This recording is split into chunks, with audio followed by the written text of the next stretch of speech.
Estou vindo aqui para falar para vocês sobre poda de formação de cacaueiro. Vamos abordar sobre a questão da ergonomia da planta, manejo, o sistema de formação do cacaueiro e sobre as estruturas da planta. Qual o objetivo? Você formar uma planta que ela seja acessível ao seu trabalhador, que ela consiga ser econômica no manejo e que ela possa te dar condição de trabalhar da melhor forma possível. Vamos apresentar quais são os galhos que você tem que manter e quais que tem que eliminar e qual a estrutura básica que a planta tem que ter. Então, qual a estrutura de jorquete? Então, esse ponto que você vai ter que trabalhar. Uma planta que você vai ter uma altura entre 2,80 e 3,50, vai dependendo do clone, ela tem que ter um arranjo de copa para que os galhos tenham em torno entre 50 e 70 centímetros de comprimento. Por quê? Cacau, como você deve saber, é uma planta cauliflora. Ela tem a floração em almofadas florais que são dispostas nos ramos plagiotrópicos da planta. Então, e nos ortotrópicos também. Então, quando você tem um maior número de galhos na planta, você tem mais espaço para a planta frutificar. Consequentemente, uma planta que tem mais galhos, ela vai ter que ter uma copa mais frondosa. Você tem uma relação de folhas, frutos. Então, isso tem que ser observado. Você tem que podar uma planta para que ela tenha uma copa robusta, que ela capte mais luz e tenha uma arquitetura equilibrada. O princípio da poda é esse: você tem que formar uma planta que ela ocupa o espaço de forma racional, com galhos bem distribuídos e que esses galhos não precisem de escoramento. Se você fizer uma poda com comprimento certo, os galhos vão engrossar e vão dar suporte para a planta sem precisar de auxílio externo. Então vamos ver alguns galhos que são interessantes para a formação da planta.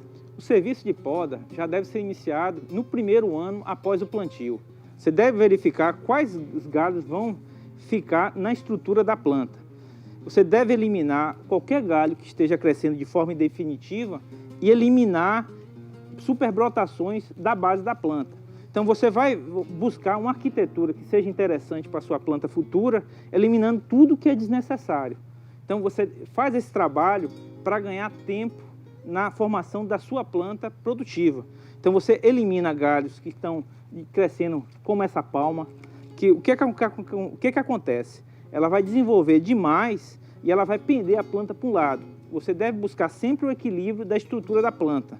Esse lado da frente da planta não tem nenhuma brotação estrutural, então você vai ter que forçar a planta a crescer para esse lado.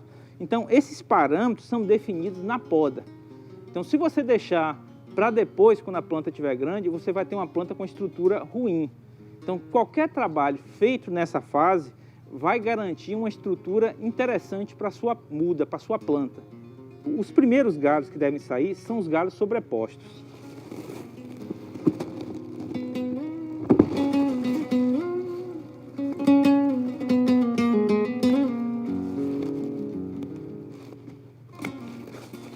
Na sequência, você vai limitar o crescimento de ramos longos demais. Por exemplo, esse ramo ele já tem quase 80 centímetros. Então, o que você vai fazer? Você vai limitar deixando uma gema brotada. Para quê? Para que essa gema e essa formem palmas. Então, você vai começar a construir uma copa a partir desse ramo. Os outros, você vai fazer a mesma coisa, eliminando a gema apical. O objetivo da poda nessa fase da muda é você forçar o lançamento de galhos secundários. Para quê? Para você folhar a planta, encher ela de galhos, para proteger o galho principal, o ramo principal, de ressecamento. Então você vai equilibrar a planta, porque essas duas palmas elas vão brotar e vão encher esse lado. Equilibrando a planta, você vai montar uma estrutura que ela não vai precisar de escora e ela vai engrossar todos esses ramos. Todos esses ramos que vão ficar grossos vão servir de base para a produção de cacau e vão ser os locais onde vão aparecer as almofadas florais no futuro. O interessante é você montar uma estrutura robusta, forte, com galhos bem grossos, para ela suportar a estrutura da planta, a estrutura de produção.